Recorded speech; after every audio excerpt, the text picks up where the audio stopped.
Hello guys, मैं रुखसार हसन। मोहम्मद असलम। मैं रहमतुल्लाह। आप देख रहे हैं world real reaction YouTube channel. अगर आपको हमारी वीडियोस अच्छी लगे चैनल को ज़्यादा से ज़्यादा लाइक शेयर और सब्सक्राइब कर दें। तो चलते हैं आज की वीडियो की टाइटल है जम्मू कश्मीर में बड़ा खेल, पाकिस्तान हुआ फेल। लोग साहब की वीडियो पर देखते हैं, वीडियो फिर देते हैं इस पर एक्शन। नमस्कार दोस्तों, डीडी रेड के एक और रिएक्शन वीडियो में आप सभी का स्वागत है। मैं हूं आलोक। तो आज जो वीडियो लेकर आया हूं बड़ा ही जबरदस्त वीडियो है, डेली स्वैग का है। Miss World Karolina Bielawska visits Jammu and Kashmir. तो देखिए ये बात कितनी बड़ी है कि मिस वर्ल्ड ने विजिट किया है, उनके साथ बहुत बड़ा डेलीगेशन था और बहुत बड़ी बड़ी चीजें होने वाली हैं। मिस वर्ल्ड चैंपियनशिप का जो मिस वर्ल्ड का आयोजन होता है उससे भी रिलेटेड चीजें आई हैं जम्मू कश्मीर में, वहां से होने वाले हैं प्रोग्राम्स। मैंने क्या कहा था, आप लोग मेरी बात को मैं फिर से आप लोगों को याद दिलाता हूं। G20 बड़ी अचीवमेंट नहीं थी उसके मीटिंग जम्मू कश्मीर में कराना, बड़ी अचीवमेंट थी उसके बाद होने वाली चीजें, और वो हो रही हैं। आप देखिए international vloggers, international travellers Jammu Kashmir आ रहे हैं, वो अपने कैमरे से शूट कर रहे हैं, वो दुनिया को जाकर अपने नजर से जम्मू कश्मीर की कहानी बयां कर रहे हैं। अब देखिए मिस वर्ल्ड वहां पे हो सकता है, उसकी कुछ चीजें हो सकती हैं, इवेंट्स हो सकते हैं, ये लोग जाकर पूरी दुनिया को बताएंगे कि जम्मू कश्मीर में हमने क्या देखा। मैंने कहा ना कि ये बहुत बड़ा कदम था इंडिया का, और आज पूरी दुनिया जम्मू कश्मीर को इन लोगों के नजरिए से देख रही है। अब वो पाकिस्तानी चश्मे को पहन के नहीं देखती। और आप देखते रहे इसी का नतीजा है कि टूरिज्म में बेतहाशा इजाफा हुआ है जम्मू कश्मीर में। टूरिज्म बढ़ेगा यानी कि आमदनी बढ़ेगी, आमदनी बढ़ेगी यानी कि वहां के लोग खुश रहेंगे, जेब में पैसे होंगे, अच्छी पढ़ाई, अच्छी नौकरी, अच्छा रहन सहन। अभी तो बहुत कुछ होना है। चलिए वीडियो सुनते हैं। बात करने का पर्पस है कि कश्मीर के अंदर जो जम्मू एंड कश्मीर है, जो इंडिया के पास जो कश्मीर है सर, वहाँ पर मिस वर्ल्ड ने विजिट किया और पूरी दुनिया की नज़रें इस टाइम कश्मीर के अंदर हैं। क्या कहना चाहेंगे कि हमारी तरफ क्या हालात हैं और वहाँ पर तो डेवलपमेंट पर डेवलपमेंट हो रही है, क्या कहना चाहेंगे?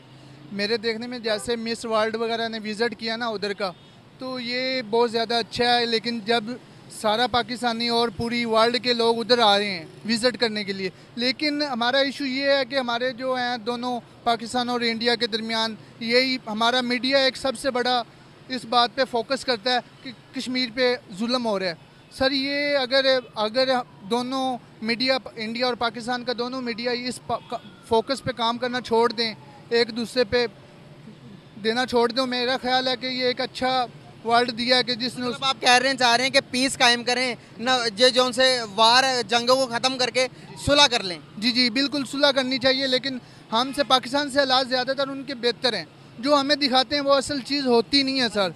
जैसे उन्होंने पूरी दुनिया में वर्ल्ड में आके उन्होंने विज़िट किया है, पूरी दुनिया आके वर्ल्ड विज़िट कर रही है एक चीज़ का। G20 मीटिंग भी वहाँ पर रखवाई। जी बिल्कुल मीटिंग लिखवाई थी, ठीक है। देखें अब जैसे वो आके शिमला उधर आके विज़िट किया, पूरी वर्ल्ड का विज़िट करके गए, पूरी दुनिया का विज़िट कर रहे हैं। क्या हमें इस चीज़ का पाकिस्तान का सोचना चाहिए ना सर? आपको क्या लगता है कि हमने जितना डेवलपमेंट उन्होंने अपने कश्मीर पे किया है, क्या हमारी साइड पे कश्मीर में हमने डेवलपमेंट की है? कुछ भी नहीं किया, ऐसा कुछ विजिट किया कश्मीर का विज़िट नहीं किया। लेकिन जैसे दिखाते हैं हमें विज़िट करने का इतना खौफ तारी किया जाता है कि डेंजरस तरीके से दिखाया जाता है कि ये ऐसी करके हम जाने से वैसे खौफ आता है सर। क्या कहना चाहेंगे कश्मीरियों को हम बुलाएंगे कि भाई आप अब वो छोड़कर वो हालात जो मौजूदा हालात है जहाँ पर बिजली के बिलों से लोग तंग आए, एनर्जी क्राइसिस, आटा नहीं मिल रहा, फूड क्राइसिस, हर तरह की क्राइसिस यहाँ पर है, क्या वो कश्मीरी हमारे पास आएंगे वो सबको छोड़कर? नहीं, वो मेरा ख्याल है कोई भी नहीं। मेरा ख्याल है पाकिस्तान का ऐसे हालात चल रहे हैं, अगर वो इंडिया का भी वीज़ा मिलता ना, वो पाकिस्तान छोड़ के बाहर वाले मुल्क जाना चाहते हैं। छोड़ कभी मिलेंगे तो इंडिया पे चले जाएंगे। इंडिया पे चले जाएंगे, जैसे हालात पाकिस्तान के चल रहे हैं। और ऐसे हालात चल रहे हैं कि इस टाइम मैं आपको बता नहीं सकता, हर बेरोज़गार का दौर है और आटा नहीं मिल रहा, गैस आपके सामने है, बिजली के बिल हमारे सामने हैं, अरूज पे आए हुए हैं, कोई गरीब बंदा बिजली इस्तेमाल नहीं कर सकता। इससे आगे इनकी तरफ चलूँगा। अगर आपको वीज़ा मिलता है काम करने के लिए, इंडिया जाएंगे? जी, आप आजकल हर कोई इंडिया जाने के लिए तैयार, इसलिए कि पाकिस्तान में गुर्बत इतनी हो चुकी है, महंगाई इतनी है, महंगाई इतनी है, बेरोज़गारी इतनी है कि पाकिस्तान में ना कोई नौकरी है, ना उसके लोड शेडिंग, महंगाई, बेरोज़गारी, इस पे ही शोर मचाया हुआ है। पाकिस्तान के लिए कोई कुछ नहीं कर रहा। कोई जो भी आता है, चाहे इमरान खान आए, चाहे नवाज शरीफ आए, वो अपने बैंक दौलत भरता है और बाहर के मुल्क निकल जाता है। पाकिस्तान के बारे में कोई क्या कहना चाहेंगे? अगर नौकरी मिलती, कोई अच्छी से कारोबार मिलता तो इंडिया जाएंगे? विदाउट चले जाएंगे? जाएंगे, ज़रूर जाएंगे, जिसमें हमारी जान को सुकून हो। मतलब कि आपकी जान को सुकून पाकिस्तान में नहीं है? नहीं है, इतनी महंगाई है कि गरीब आदमी का जीना मुश्किल हुआ है। क्या कहना चाहेंगे कि वहाँ पर, यहाँ पर तो कहते हैं कश्मीरियों पर बड़ा जुल्म हो रहा, जो यहाँ पर आटे के लिए जो अभी हो रहा मौजूदा सिनेरियो में, ये जुल्म बड़ा है या वो जुल्म बड़ा? ये जुल्म तो बहुत बड़ा है। लोग, गरीब आदमी एक दूसरे को मार रहे हैं बिल की वजह से। तो मेहरबानी, हमारी दरख्वास्त है हुकूमत से कि महंगाई ख़त्म करे, गरीब आदमी को कुछ सुकून मिल जाए। बिल्कुल सही। आप आइएगा, 1 मिनट बात सुनिएगा। अस्सलाम वालेकुम। वालेकुम सलाम। अगर आपको कोई अच्छा रोजगार मिलता है, इंडिया में वीज़ा लगता है, तो जाएंगे काम के लिए? कोशिश तो यही है कि इंडिया तो मैं ना ही जाऊँ, क्यों? क्योंकि मेरा अपना मुल्क बहुत अच्छा है। नहीं, काम के लिए यहाँ पर अगर जितनी महंगाई यहाँ पर हो चुकी है, अगर आपको बेस्ट अपॉर्चुनिटी मिलती है कि वहाँ पर आप आओ, आपको वीज़ा भी मिलता है, आपको खाने पीने के, आपके बच्चे भी अच्छे तरह ज़िंदगी गुजारेंगे, तो जाएंगे? बिल्कुल, हर चीज़ मिल सकती है, ये बात नहीं है। और भी मुल्क हैं, वहाँ से भी ऐसी बातें आ सकती हैं, वहाँ भी जा सकता है बंदा। मजबूरी के तौर अगर जाना भी पड़ जाए तो चला भी जा सकता है, लेकिन कोशिश ये है कि भी अपने ही मुल्क में जो काम कारोबार होता है ना, वो गैर मुल्क में भले कुछ भी आपको दें, वो उसका यानी कि मज़ा, मतलब कि अपॉर्चुनिटी अगर मिलती है तो आप जाएंगे? जा सकते हैं अगर कोई मजबूरी है तो। कहने का मकसद भाई ये है ना कि देखिए, मजबूरी है। मजबूरी में चले जाएंगे। अगर कोई मजबूर है इंसान, नहीं कुछ काम कर सकता, अगर उसको कोई ऐसा पैकेज मिल रहा है कि जिसमें कोई उसका खर्चा नहीं है, तो वो जा सकता है। बिल्कुल सही। मैं अगले की तरफ चलूंगा जी। क्या कहना चाहेंगे आप? क्या कह रहे थे? नहीं, इंडिया नहीं, कोई और मुल्क हो तो लाजमी जाऊँ। अच्छा, इंडिया नहीं जाएंगे? इंडिया नहीं, बिल्कुल ही नहीं जाएंगे? नहीं, बिल्कुल भी नहीं पाए। जितनी भी आपका पर्सनल ओपिनियन, मैं रिस्पेक्ट करता हूँ आपकी ओपिनियन की, तो क्यों नहीं जाना चाहेंगे? नहीं, मजदूरी और मुल्कों च भी है, लेकिन खास करके पाकिस्तान च नहीं है। पाकिस्तान च मजदूरी नहीं है, बाकी होर हर मुल्क च है। पाकिस्तान पाकिस्तान पाकिस्तान इनका मतलब है कि जेड़ा मर्जी हुक्मरान आए लुट लवे ते चला जावे। मतलब ये है कि ये पाक शैतान है। पाक शैतान है? पाक शैतान, शैतान समझ, जो शैतान की शीन होती है, ये है तेल इफ्तार। इसका क्या मतलब है? कि हमारा ये पाक मुल्क है, इसका मतलब किसी को मालूम ही नहीं आया। जिनको मालूम आया उन्होंने कुर्बानियाँ दी हैं भाई। सही कह रहे हैं? हाँ जी, बिल्कुल सही कह रहे हैं। बिल्कुल सही हो गया। क्या कहना चाहेंगे आप? आपसे बात होगी, आप क्या कहना चाहेंगे? अभी मौजूदा हालात बताइएगा कि क्या चल रहे हैं, आपके गुजारा कैसा चल रहा है? भाई हमारा गुजारा कुछ नहीं, मैं मुसलमान हूँ, गाड़ियों में सफाई करता हूँ, बुर्श मारता हूँ। क्या अच्छा। पाकिस्तान हमारे बेसिकली पीछे जो बड़े लोग हैं सारे इंडिया से रहने वाले हैं। तो तुम ऐसे मुल्क के ऊपर जहाँ पर मुसलमानों से चूड़ों वाला काम कराया जाए, कहाँ ये पाकिस्तान है? ये दहशत गर्दों का मुल्क है। बिल देखें आपने, मेरी 23,000 रुपये सैलरी है, मैं मुसलमानों के गाड़ियों में चूड़ों वाला काम कर रहा हूँ। ये पाकिस्तान मुसलमानों से काम कराए जाते हैं? इससे अच्छा वो इंडिया है, लाख दर्जे अच्छा है। ये पाकिस्तान एक नाम का मुल्क है बस। यहाँ चोर डाकू हुक्मरान जितने सब बैठे हैं, गरीब बंदा कहाँ जाए? यहाँ पर तो कहते हैं वहाँ पर बड़ा जुल्म होता है मुसलमानों का। कोई जुल्म नहीं होता, सब कहने की बात है। कश्मीर पे जुल्म होता है, बाकी वहाँ कोई जुल्म नहीं है। हमारे रिश्तेदार वहाँ रहते हैं इंडिया में, ये सब कहने की बातें हैं। ये बेवकूफ़ बनाया हुआ है, ऐसा कुछ भी नहीं है वहाँ पर। सर ये कह रहे हैं कि हमसे ज़्यादा अच्छा मुल्क इस टाइम जो हालात चल रहे हैं, जो गुजर बसर हो रहा है, वो पड़ोसी मुल्क इंडिया में ज़्यादा अच्छे तरीके हालात हमारे गुजर रहे हैं। वो कह रहे हैं कि हमारे भाइयों के, क्या कहना चाहेंगे? जो मईशती हालात है वहाँ के ज़्यादा अच्छे हैं? नहीं, वो तो सुनने में यही आया कि मईशत हालात उधर के अच्छे हैं, एक भी वहाँ पे मार्शल्लाह नहीं लगा। और दूसरी वजह यह है कि यहाँ पे जो करप्शन है, करप्शन की बहुत ज़्यादा इंतहा है जी। और उसका जो सदेबाब है वो अभी तक नहीं होने पा रहा, बल्कि उसको इजाफा होता जा रहा है। जुल्म सितम और जो बड़ा बंदा है वडेरा, हो सकता है वहाँ भी होता हो, क्योंकि वजह यह है कि वहाँ पे भी अकलीतों के साथ तो बुरा सलूक वो करते हैं जो हिंदू हैं।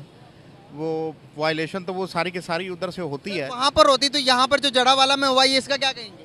जड़ा वाला में गलत हुआ है, जो सुना है उसके मुताबिक तो गलत हुआ है। आज़ादी के टाइम हिंदुओं की तादाद 21% ही कम होकर आधी % रह गई है, उसके बारे में क्या कहेंगे? किधर करके? हमारे मुल्क के अंदर देखिए, हमारे मुल्क के अंदर अकलीतों को प्रोवाइड करना हुकूमत का फ़र्ज़ है। अकलीतों के भी इस्लाम ने हकूक़ रखे हैं, बिल्कुल होने चाहिए उस हवाले से। और अगर कोई उनमें से किसी ने अगर कोई ऐसी ख़ता की है तो उसको भी कानून के मुताबिक होना चाहिए फ़ैसला। लेकिन ये इंतशार फैलाना, ये इधर उधर जाना, ये बिल्कुल नहीं। और ये बांग्लादेश जो मॉडल है वो मुझे पसंद आया कि बांग्लादेश में काफ़ी हद तक इंतहा पसंदी को कंट्रोल किया गया है। तो हम अपनी इंतहा पसंदी को कब कंट्रोल करेंगे? बिल्कुल इंतहा पसंदी, अवामी शऊर डेवलप इसमें हो, लोग इतनी जल्दी इन बातों पे ना गिरधरें जो है कान। अब बहुत सारी बातें फिर ऐसी हो जाएंगी, वो लोग कहेंगे कि इसने क्या बात कर डाली है। सर करें ना, ऐसी बातें करनी तो ज़रूरी है। इस मुल्क के अंदर जो एहसान करेगा वो बंदा जो इस मुल्क का अभी हालात जो असल चेहरा दिखाएगा। बताऊं कि उल्मा में से भी बहुत से लोग पढ़े लिखे नहीं हैं। उनमें से भी जो हैं चंद एक उल्मा हैं जिनकी उंगलियों पर ये बाकायदा तौर पर हैं, जिस तरह इब्तिसाम अलाई ज़हीर साहब हैं, डॉक्टर इसरार साहब हैं, तारिक जमील साहब हैं, तारुल कादरी साहब हैं, और भी अगर किसी का नाम भूल गया हूँ तो मैं मादरत चाहता हूँ।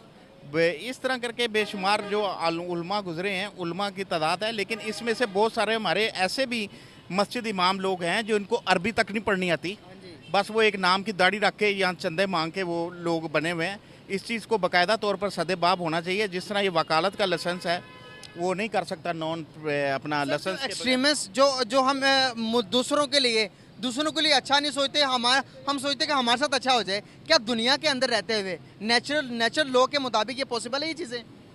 देखिए मेरी बात सुने, कुछ थोड़ा बहुता तो आता है, लेकिन वजह यह है कि लोगों में जो इश्तियाल फैलाना, अगर इस्लाम भी यही कहता है कि ईमान वालों जब कोई तुम्हारे पास खबर लाए तो उसकी तहकीक कर लिया करो। बात यह तहकीक होनी चाहिए। लेकिन यहाँ पे जो भी इशू बनता है लोग तहकीक करना पसंद नहीं करते, लोग जो हैं उसकी तरफ दुआले हो जाते हैं। लोग तो बगावत पे उतर आएंगे। अभी थोड़ी देर पहले एक जिससे मैं बात कर रहा था वो कहते हैं कि भाई ऐसा मुल्क चाहिए ही नहीं हमें। बिल्कुल ऐसी बात है। इन्होंने जो हरामजदगी की है, बिजली के जो टैक्सेस बढ़ाए हैं लोगों पे इतना ज़्यादा है। अब ये इन लोगों की मुझे कश्मीर में नारा लग गया कि हमें अलहदा करें। आज़ाद जम्मू कश्मीर में नारा लग गया है कि हमें अलहदा करें। जो कि हमारे साइड पे कश्मीर है उस पे जो, हाँ जी, जो हमारे हालात हो रहे हैं, ऐसे तो हुक्मरान सारे तबाह कर देंगे, दिवालिया निकाल देंगे मुल्क। क्या कह रहे हैं? और यही नहीं, गिलगित बाल्टिस्तान जिधर के सैयद मुजम्मिल हैं वहां भी ये चीजें चल रही हैं, वहां भी कहा जा रहा है। और वहां पर तो अब ये आवाज बड़ी तेज बुलंद हो गई है। सुनिए। किसी से डरेंगे आप लोग, ना किसी से झुकेंगे। अगर तुम रास्ते में डाउट पैदा करोगे तो हम करगिल जाके दिखाएंगे तुम्हें, तुम्हारे बाप भी नहीं रोक सकते। जाओगे नहीं जाओगे करगिल, जाओगे नहीं जाओगे करगिल। इन दहशतगर्दों को रास्तों से हटाओ। सुन लिया आपने? समझ आया इन्होंने क्या कहा? हम करगिल चले जाएंगे। करगिल मतलब इंडिया। और किसी में दम हो तो रोक कर दिखा देना। अब इन लोगों को समझ में आने लगा है कि पाकिस्तान ने कैसे उनके साथ नाइंसाफी की, उनको चूरन दिया। इस्लाम इस्लाम करके मिला तो लिया, लेकिन सब अपने लिए पंजाब वाले इलाके में रखा। इनको सबको वही घास पात समझा। तो 75 ईयर्स बाद जाकर अब गिलगित बाल्टिस्तान और पाकिस्तानी ऑक्युपाइड जम्मू कश्मीर के लोगों को भी समझ में आने लगा है कि हमसे भारी गलती हो गई। हमारे बुजुर्ग लालच में फंस गए, इस्लाम के चक्कर में फंस गए। यहां तो आपस में ही लड़े पड़े हैं। और आप कहते हो कश्मीर में, हमारे कश्मीर में जुल्म है, इंडिया में जुल्म है। तो आप मुझे बताओ ना कि तो प्रोग्रेस कहां से हो रही है, कश्मीर में डेवलपमेंट कहां से हो रही है? जम्मू कश्मीर में हमने 200 बसें, इलेक्ट्रिक बसें दे दी। 200। आपके पाकिस्तानी ऑक्युपाइड जम्मू कश्मीर में बताइए कितनी बसें आई हैं? कोई बताएगा मुझे? वहां तो रास्ते नहीं है, बसों को छोड़ो, पैदल चलने का रास्ता नहीं है। लोग रस्सियों पर नदियां पार करके जा रहे हैं, टंग कर। किसी की तबीयत खराब हो जाए तो बस उसको बचाना मुश्किल है। सड़क ही नहीं है कि उसको जल्दी अस्पताल पहुंचाया जाए, और अस्पताल तो है भी नहीं। अस्पताल के लिए आपको पाकिस्तान जाना पड़ेगा। लेकिन नहीं, ये सोशल मीडिया की हद तक अभी हमने सुना है, लेकिन हकीकत भी हो सकता है मे भी। लेकिन अभी इसकी कंफर्मेशन कहीं पे मुकम्मल तौर पर नहीं हुई, लेकिन बात यह है कि हालात ख़राब हैं। इंटरनेशनल ये एक एजेंडा पाकिस्तान को तबाह बर्बाद करने का, और ये बाकायदा तौर पर एक मुआशी बहरान पैदा किया गया है। माशरती बहरान हम पर ही पैदा किया जाता। आप मुझे एक बात बताएं, कश्मीर की बात हो रही थी, उस टॉपिक पे भी आते हैं। एक मिनट बात सुन लें, हम कश्मीर की बात करते हैं। कश्मीर बनेगा पाकिस्तान कहते हैं। जो मौजूदा सिचुएशन आई है मुल्क के अंदर, अभी आपने इन सब की बयानात सुने होंगे, क्या क्या इन्होंने बयानात दिए। इस तरह की सिचुएशन के अंदर कश्मीरियों को हम कहेंगे भाई वो छोड़कर हमारे पास आओ, क्या वो आएंगे? देखिए जी, ये हालात में तो वाकई बहुत मुश्किल है, लेकिन बात वही मैं आपसे कर रहा हूँ कि ये इसलिए भी एजेंडा है कि पाकिस्तानी अवाम जज्बाती है, और जैसी भी अगरचे अवाम है मज़हब के बारे में इसके जज्बात बड़े शदीद हैं, लेकिन इन तमाम बातों के बावजूद वजह यह है कि वो यूरोप एक एजेंडे के तहत ये इश्तियाल अंगेज़ी फैलाता है, जो एजेंडा गैर मुल्की एजेंडा है, और उसके तहत ये जानबूझ के ये दहशत गर्दी करवाई जाती है। आज भी सुनने में आया है कि फैसलाबाद में जड़ांवाला की दहशत गर्दी का मनसूबा नाकाम हुआ है। तो बेसिकली हुकूमत का लॉ एंड ऑर्डर काम फ़र्ज़ बनता है कायम करना। वो कई केसेस हैं हमारे पास। ये सलमान तासीर वाला कत्ल भी केस है, ठीक है उसने की होगी, उसे सज़ा मिलनी चाहिए, लेकिन एक सिक्योरिटी गार्ड को किसने हक दिया वो उठा के गोली मारे किसी को, फैसले करे इस तरह बैठ के, लेकिन उसको भी किसी तरह इन लोगों ने पकड़ के फूलों के हार पहनाए। और फिर बाद में जब उस गवर्नमेंट को कहा गया, जो नाम नहाद उस वक्त गवर्नमेंट थी, कि ये आपका, जब उसके वजीर पे आई, फिर इनको बात समझ में आई जाहिद हामिद को, कि जाहिद हामिद को फिर जब ये जाहिद हामिद के खिलाफ भी वो केस हुआ तौहीन रसालत का, जाहिद हामिद को वो बयान देना पड़ा कि जनाब मैं तो मुसलमान हूँ अल्हम्दुलिल्लाह। ऐसी बात नहीं, बात ये जड़ें हमने खुद ये इसका नाम क्या है बोई हैं, और जिसका हम काट रहे हैं बेसिकली तौर पर। और जनरल ज़ियाउल हक के दौर से ये मेन जो काम शुरू हुआ है। और क्या कहेंगे कि और इसके बाद भी कह रहे हैं कि जी दूसरे देश इनके खिलाफ साजिश कर रहे हैं। अरे क्यों कर रहे हैं, मुझे इस सवाल का जवाब दे दो, क्यों कर रहे हैं? आप कहते हो कि जो सब नॉन इस्लामिक है इस्लाम के खिलाफ है। अरे तो इस्लाम का देश आप ही हैं सिर्फ, और इस्लामिक देश नहीं है, 55-56 देश हैं, आपके अलावा 55 देश हैं इस्लाम के, उनके खिलाफ साजिशें नहीं होती हैं, सिर्फ आप ही क्यों? इसका जवाब कोई नहीं देगा। लिया था हमने इसलिए कि यहाँ पर डेवलपमेंट हो सके, यहाँ पर तरक्की कर सके, यहाँ पर अपनी आवाम को ज़्यादा फैसिलिटीज़ दे सके, ज़्यादा सहूलियात मुहैया कर सकें। तो यहाँ पर तो बिजली के बिलों ने गरीब की कमर तोड़ दी। बिल्कुल, वो ये है कि ये सरमायादारों के हाथ मुल्क चढ़ गया। वो तो जो बुजुर्गों ने लाजवाल कुर्बानियाँ दी, उन्होंने जानो माल खोया, वो तो अपनी जगह पे है। और कायद आज़म को भी हम ही नहीं कह सकते कि कायद आज़म ने कोई गलत किया, कायद आज़म ने बिल्कुल ठीक किया। बहरहाल वो उसके बाद जो क़यादतें आई हैं, उन लोगों ने पकड़ के सिर्फ चंद लोगों के लिए मखसूस जो है जागीरदार, उनको क्या, हर सियासी पार्टी नारा तो मारती है जागीरदार का खात्मा। अब ये पिछली गवर्नमेंट में ये तब्दीली का नारा आया, नया पाकिस्तान का नारा आया, लेकिन अमली कुछ नहीं पहनाया गया। ना पुलिस रिफॉर्म चेंज हुई, ना हमारे यहाँ पे अदालती रिफॉर्म को चेंज हुई, कुछ भी चेंज नहीं हुआ, उसी तरह ही है, बस एक नारे हैं। लेकिन खुदा रहा, अब ये वजह यह है कि ये इसमें आवाम का भी फ़र्ज़ बनता है कि अच्छी क़यादत को सिलेक्ट करें। ये बार बार जो हम लोग इन लोगों को वोट दे देते हैं, पैसे ले, बस ये हमारे ऊपर जो काबिज़ हैं, उसका बेटा उसका बेटा, बात यह है कि ये इस पर हमारी भी कुछ जिम्मेदारी आती है जिसको किया जाए। तो इंडिया ने डिक्लेयर कर दिया ना 370 के आर्टिकल के बाद कि वो हमारा हिस्सा है। जी जी, लेकिन ऐसा नहीं, उनको भी जैसे हमने किया इंडिपेंडेंट, उनको भी करना चाहिए। तब तक ये डिस्प्यूट चल रहा है, जब तक इसका कोई फाइनल डिसीजन नहीं होता। आप क्या करते हैं? मैं जॉब करता हूँ भाई। क्या जॉब करते हैं भाई? प्राइवेट जॉब करता हूँ। अच्छा, कैसा गुजारा चल रहा है आपका? हाँ, मेरा गुजारा अल्हम्दुलिल्लाह ठीक चल रहा है, लेकिन थोड़ा सा इशू है महंगाई का। महंगाई जो है ना, सिर्फ पाकिस्तान में नहीं, ये ग्लोबल प्रॉब्लम है, वर्ल्ड में, पूरी वर्ल्ड में महंगाई। अब दुनिया ने कंट्रोल किया है। इंडिया में इस टाइम 35 से 40 रुपए केजी आटा है, और यहाँ पर देख लें 180 रुपए केजी आटा। बात ये है कि हमने जो पहले कर्जे लिए हुए हैं ना, उसकी वजह से हमारी जो डिप्रेशन है ना, पैसों, हमारी जो मनी उसमें इतनी जान नहीं है, सकत नहीं है।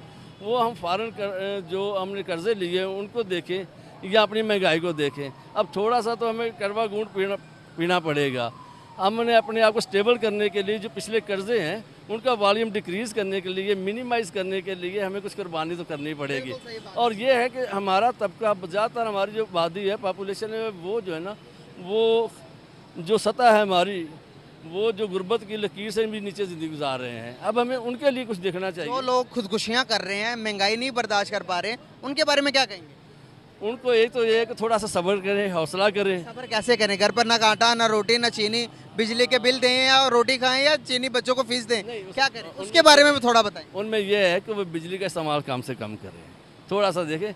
अपने गर्मी में मर जाएगी आवाम तो। नहीं, ऐसा नहीं है। जहाँ पे 4 पंखे चल रहे हैं, 5 चल रहे हैं, उनको थोड़ा सा ये करना चाहिए कि 1-2 पंखों पे गुजारा करें, तो ये है कि आटे का वाकई इशू है। कहना चाह रहे हैं कि जो हालात हैं इन पर ओवरकम करने के लिए टाइम लगेगा, सब्र की जरूरत है। बिल्कुल भाई, बिल्कुल भाई। बहुत शुक्रिया सर, बहुत अच्छा लगा बात करके, thank you so much, very nice. दोस्तों वीडियो ख़त्म हो गया। खाने को आटा नहीं है, बल्ब जलाने को बिजली नहीं है, घर चलाने को रोजगार नहीं है, और ये कहते हैं कि जी कश्मीर में जुल्म होता है और कश्मीर बनेगा पाकिस्तान, कश्मीर हम लेकर रहेंगे।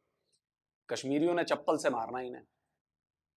अब तो गिलगित बाल्टिस्तान और पाकिस्तानी हुकूमत जम्मू कश्मीर में मारना शुरू भी कर दिया है, भिगो भिगो के धो रहे हैं। रही बात हमारे जम्मू कश्मीर की, तो हमारे जम्मू कश्मीर की राह जो है अब ओपन हो चुकी है। मैं आप लोगों को चैलेंज करता हूं, आप लोग जाइए, ट्विटर पे जाइए, यूट्यूब पे जाइए, जहां मन करे वहां जाइए। वहां कश्मीर पर इंडिपेंडेंट लोग काम कर रहे हैं, उनके वीडियोस देखिए, उनकी पोस्ट पढ़िए, उनको सुनिए, तब आपको समझ में आएगा कि आप लोग अभी कितने अंधेरे में हैं जम्मू कश्मीर को लेकर, और जम्मू कश्मीर के लोगों को लेकर खासकर मैं कहूंगा। आप लोगों को लगता है कि जम्मू कश्मीर के लोग जो हैं हम कहेंगे और वो कहेंगे हाँ हाँ पाकिस्तान जिंदाबाद। अब वो जमाने लद गए। अब जम्मू कश्मीर में हर घर तिरंगा अभियान चलता है। अब जम्मू कश्मीर के घर घर से तिरंगी रैलियां निकलती हैं। वहां पर भारत का राष्ट्रगान गाया जाता है। इसलिए गाया जाता है कि वो समझ गए कि असली चीज क्या है। उन्हें अब तक अंधेरे में रखा गया था। जो वहां के मुफ्तीज अब्दुल्लाज थे, उन्होंने एक तरह से अपनी बपौती समझ ली थी कि कश्मीर के लोग हमारी बपौती हैं, हम जैसा चाहेंगे वैसा हम करेंगे। लेकिन अब पर्दा हट गया। कश्मीर के युवाओं को, कश्मीर के लोगों को लगा कि अरे ये तो हमको छुपाया गया था, ये तो हमें बताया ही नहीं जाता था कि ये हमारा हक है। अब जब वो हक मिल रहा है, आज ट्रेन सिस्टम वहां पर बेहतरीन होने लगा है। वहां पर अब मेट्रो जाने वाली है। दुनिया का सबसे ऊंचा रेलवे ब्रिज बन गया है। लगातार नई टनल्स बनाई जा रही हैं जिससे कनेक्टिविटी बनी रहे। उससे कारोबार में फायदा हो रहा है, लोगों की आमदनी बढ़ रही है, करोड़ों की संख्या में पर्यटक आए हैं। उनका फायदा किसको मिलेगा? जम्मू कश्मीर के लोगों को मिलेगा। और जम्मू कश्मीर के लोग इससे बहुत खुश हैं। वो समझ गए हैं कि हमारी आंखों के आगे पट्टी लगाई गई थी, वो पट्टी अब हट चुकी है और हम अपनी आंखों से सच्चाई का फैसला कर सकते हैं कि कौन सच्चा है कौन झूठा है। तो आज देखिए, आज ना पत्थरबाजी हो रही है, ना पाकिस्तान के झंडे लहरा रहे हैं। अब गया सब, क्योंकि लोगों का सच से सामना हो गया। आज मिस वर्ल्ड आई हैं, इवेंट्स होंगे, मिस वर्ल्ड जाकर ये सारी चीजें कहेंगे और मिस वर्ल्ड को पूरी दुनिया सुनेगी। एक मिस वर्ल्ड यानी कि खूबसूरती की मिसाल, और एक हमारा जम्मू कश्मीर खूबसूरती की मिसाल। तो दोनों खूबसूरतियां एक जगह मिल गई, तो जाहिर है कुछ अच्छा ही होगा। वो कश्मीर को प्रमोट करेंगी, उनके जैसे और भी लोग जो हैं वो भी कश्मीर को प्रमोट करेंगे। हमारा कश्मीर वर्ल्ड मैप पर आएगा। और आप देखते चलिए, अगले 5 साल में आप देखिएगा, एक एक साल में 10-10 करोड़ ना आए ना टूरिस्ट जम्मू कश्मीर में, तब बात करेंगे। आज डल लेक में भीड़ लगी रहती है। अब श्रीनगर का लाल चौक बदल चुका है। आज लोग श्रीनगर को, हमारे देश के भीतर से इतनी संख्या में लोग जा रहे हैं घूमने, क्योंकि न डर है, न भय है, न टेररिज्म है। इक्का दुक्का घटनाएं हो रही हैं, वो सब काबू में आ जाएंगी। और डेवलपमेंट जो हो रही है वो आप लोगों को दिखे रही है। तो आप लोग कमेंट में जरूर बताइए। जल्दी मिलता हूं एक और नए वीडियो के साथ। नमस्कार, जय हिंद। तो जी वीडियो ख़त्म हुई।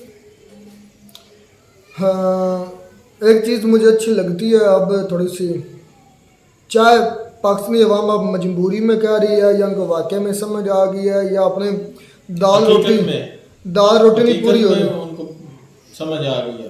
लेकिन एक चीज़ अच्छी हो रही है, हमारी अवाम अब ना कुछ सच का सामना करने लग गई है। मतलब जितने भी अब मैं इंटरव्यूज़ देखता हूँ ना, तो मुझे वो इंटरव्यूज़ अच्छे लगते हैं। क्यों? वो फैक्ट्स पर बात करते हैं, वो हवाई बातें अब इतनी ज़्यादा नहीं की जाती। और हर बंदा जो अब यही कहता है कि हमारे बड़ों का ये मसला और हमने भी कुछ नहीं किया, जिसकी वजह से हमारे बड़े हम पर मुसल्लत हो गए, और मुसल्लत होने के बाद वो अपने फैसले अपनी मर्जी से कर रहे हैं। ये चीज़ें उनको समझ आ रही हैं कि कौन असल में हैंडल कौन, असल में हकीकत में हैंडलर कौन है और हमारी खराबी कहाँ है। हमारी खराबी इंडिया से नहीं है, हमारी खराबी अपने आप की वजह से है, हमारी खराबी अपने ना सही होने की वजह से। अब बात सारी आ जाती है कि गिलगित बल्तिस्तान के लोगों की। गिलगित बल्तिस्तान के लोगों ने अब काफ़ी मरतबा मैंने ये भी इंटरव्यू सुने, उन्होंने ये धमकियाँ दी हैं कि हम मतलब इंडिया के साथ मिल जाएंगे, अगर हमें हकूक़ और मतलब ये इंसाफ ना दिया गया तो हमें ये बॉर्डर पार करना या उनको करवाना यानी कि इंडिया को बुलाना हमारे लिए कोई अब मुश्किल नहीं है। कोई मुश्किल नहीं, बिल्कुल ही मुश्किल नहीं है। मुश्किल है, आप बात क्लियर करें। मेरी होगी, चले तुम जो बोलना चाहते हो बोलो। इस तरह तो हिंद आपको पता सिख भी कितने आवाज़ें लगा रहे हैं, जो तहरीक चलाई है उन्होंने क्या कर लिया है, आवाज़ें ही उठा रहे हैं ना। तहरीक जो है ना अपना मेरी बात से बड़ी पुरानी वो तो चली हुई है। सिखों और की ये जो तहरीक खालिस्तान ने जो क्लिप दिखाया है ना लोग सर ने, वो उनका एक मजमा था जो मजहबी उनका जो ईसाई है, दूसरा सॉरी ईसाई कह दिया है शिया लोगों का, तो उसमें उन्होंने कहा ये इकट्ठे एक जो है ना एक मकसद के लिए नहीं हुए थे जो आप कह रहे हैं कि अलहदा करने के लिए, ये वहां पर थे तो वहां पर उन्होंने बात कह दी होगी। तो हालात बिल्कुल इस तरह है, महंगाई बहुत ज्यादा है, पर ये नहीं वो कह रहे कि कारगिल हमें आने में कोई मुश्किल नहीं है या कारगिल हमें, ये हवाई बातें इस तरह वो तो कह रहे हैं कि मतलब हमें कारगिल हम चले जाएंगे, हम कारगिल चले जाएंगे। वो कह रहे हैं कि रोक कर कोई दिखाए। आपको पता है कि ये आवाजें जिस तरह की इस तरह की उठती है ना, उनको जल्दी पकड़ लिया जाता है। जिस तरह आप नहीं आप भी वही हालात है, आपको पता ही है कि कितनों को पकड़ा हुआ है, कितनों को पकड़ा। देख इमरान रियाज ने आवाज उठाई है, हक की आवाज उठाई थी उसने, इमरान रियाज ने, उसको आपको पता है अच्छा शरीफ के साथ क्या हुआ है। तो पठानों को क्यों नहीं पकड़ते? मंजूर पे इसकी सरेआम फिर रहा है, इस्लामाबाद के करीब है, क्यों नहीं पकड़ते? वो एक वकील है, वकील नहीं तो वो उसको नहीं पकड़ेंगे। नहीं भाई उसकी अच्छा एक मेन पॉइंट तो मेरे ज़हन से ही निकल गया ना, तो जो मेन पॉइंट था मिस वर्ल्ड जब G20 समिट हो रहा था इंडिया में, तो उस वक्त आलोक सर ने वाकई में कहा था कि इसके जो नतीजे आने वाले हैं ना वो आपको 6 मंथ या 4 मंथ बाद मिलेंगे। और यकीन करें मिलना शुरू हो चुके हैं। मिस वर्ल्ड उधर पहुंच चुकी, इतना बड़ा डेलीगेशन लेकर। उसके पहले हमने एक वीडियो की है जिसमें गोरा आई थिंक वो जर्मनी से या स्पेन से कहाँ से था, मुझे उसकी कंट्री का नाम भूल गया, उस पर हमने रिएक्शन वीडियो में किया था जिसने कहा इज दिस रियली कश्मीर, कि ये वाकई में कश्मीर ही है। मतलब उसने ये चौंका देने वाली वीडियो बनाई थी जिसमें कश्मीर की हर गली हर कूचे हर बाजार पूरी जो सिटी में घुमाया था, जिसमें उसका नाम मुझे भूल गया उस गोरे का, उस पर हमने रिएक्शन भी किया था। तो ये उन चीज़ों का रिस्पॉन्स है जो इंडिया ने G20 समिट, जो इंडिया ने इंटरनेशनल मीडिया सब किया है और किसी को कोई रोक टोक नहीं। और आज जो होना जा रहा है मिस वर्ल्ड कुछ जो इंडिया में होंगे उसके कुछ इवेंट्स जो हैं वो जम्मू कश्मीर में होंगे। देखना आप दुनिया कैसे लपकेगी इधर, कैसे इधर जिस तरह शहद की तरफ शहद की मक्खी जाती है। ये तो उस दिन से कामयाब हो गया था जब इन्होंने कश्मीर से 370 हटाया। हाँ जी वो तब से कामयाब उस दिन। अच्छा आपने मुझे तनकीद की थी एक वीडियो, मैंने कहा था कि मैं एक वीडियो की थी स्टडी आई थी वास वालों की, तो मैंने कहा था कि ये इंडिया ले जाएगा, तो तुमने मुझे तनकीद किया ये कभी नहीं हो सकता, ऐसे ही ले जाएगा। देख लिया पहली बात में 370 हटाया कश्मीर से आस्ता आस्ता हर चीज़ वो बड़ी प्लानिंग के साथ चल रहे हैं। 370 हटाया, फिर उधर G20 समिट रखा, फिर मिस वर्ल्ड अब आ रही है, फिर उधर स्मार्ट सिटी। क्या वजह वो अवाम को इंटरनेशनल लेवल पे ये उजागर करवाना चाह रहे हैं कि भाई जिस कश्मीर में ये पाकिस्तान या दूसरा मीडिया पे जो उठाते हैं ना कि भाई कश्मीर में वो जुल्म हो रहा है, ये ज्यादती हो रहा है, वो मारी हो रही है, वो असल में इंटरनेशनल लेवल पे इसलिए उठा रहे हैं कि देखे कश्मीर में क्या हो रहा है। तो वाकई ये दुनिया को दिखा रहे हैं भाई कि कश्मीर बिल्कुल पुरसुकून जगह है, यहाँ पे विजिट करें आए।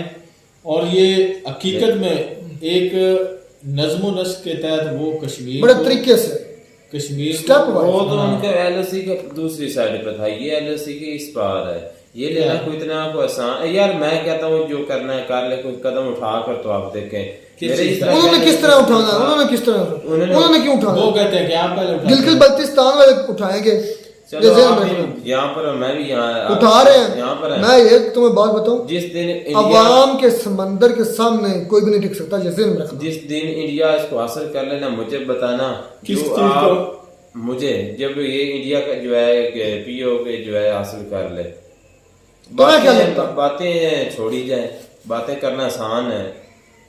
देखिए ये कभी नहीं हो सकता देखिए यार, भाई, कश्मीर का माना पीओके जाता का है, तो कश्मीर पता उनका नहीं है, वास्ता। लेकिन जो इधर के है ना पाकिस्तानी, जो काफी जगहों से आवाजें उठ रही एक हैं दिन भाई आएगा इंडिया कि के हम साथ लोग मिलेंगे। असलम मेरी बात सुने कि एक दिन ऐसा भी आएगा कि हम आईओके के वापस ले लेंगे इंशाल्लाह। क्या आईओ के इंडियन ऑक्यूपाइड कश्मीर, वो भी इंशाल्लाह वापस देखिए होगा। भाई, कौन सा नशा करते जो हो? मैं पाकिस्तान कोई के इस नशा वक्त नहीं करता, हालात मेरी है ना बात भाई, सुने। मैंने जो सच्ची बात थी उनकी, मैंने हर बात तो मैं मानी एक है। और हकीकत लेकिन बताऊं, जो हकीकत तुम्हें मैं होती है, बताऊं, बताएं। केपी के और बलूचिस्तान ले जाना अफगानिस्तान ने, हाँ ले जाना। एक मिनट सुन ले। सुनाए। उसके बाद जो है वो एरिया जो ईरान के साथ बॉर्डर लगता है, तूर खान बादर वो क्या ईरान ले जाना। वो उससे कुछ एरिया ले जाना है। उसके बाद गिलगित बल्तिस्तान इंडिया ले जाना है। तुम्हारे पास आ जाकर बचना है पंजाब, पंजाब वो भी वो भी ले जाएगा कि खालिस्तानी ले जाएंगे। अच्छा, वो भी इंडिया चला पाकिस्तान यकीन करे, मुझे जो नजर आ रहा है, अल्लाह बेहतर करेगा। क्या अल्लाह बात ये है। अल्लाह जानता है होने क्या वाला है, लेकिन मुझे जो नजर आ रहा है ना, पाकिस्तान टूटने वाला है, अनकरीब है। आप चाहे मजाक समझे, यकीन करें मुझे ऐसा लगता है, हर एक की अपना पॉइंट ऑफ व्यू है। जो पाकिस्तान में हालात है, पाकिस्तान की आवाम जितनी मुतनफर हो लेकिन देखे मुझे असल में ऐसा जो लगता है। हालात चल रहे हैं ना, आपकी पाकिस्तानी मिसाल जो ऐसे है। अवाम है ना भाई, फुल इस टाइम ना गर्म है। जो ये मुल्क का सत्यानाश कर चुके हैं, ये अवाम जो है ना फुल प्रेशर। आपकी जो मिसाल है ना, ये अंदर से पैसे छीनने वाली है। वो छीन, इसको पता ही नहीं कि ना वो कुछ कर सकता है। अंडे से अंदर से पैसे भी उसको क्या अंडे पता से। है भी, उसको ना को पता है भी कौन छीन रहा है, ना वो कुछ कर पाएगा। चलो जी, जैसे खैर, मिसाल की हद तक ये ठीक वक्त है। आएगा तो हकीकत मैं में- तुमसे पूछूंगा। ठीक है, पूछ लेना। मैं मिलते भी हैं नई इसके वीडियो पास में रहूंगा। नया टॉप के साथ, तब तक दीजिए इजाजत। अल्लाह हाफिज।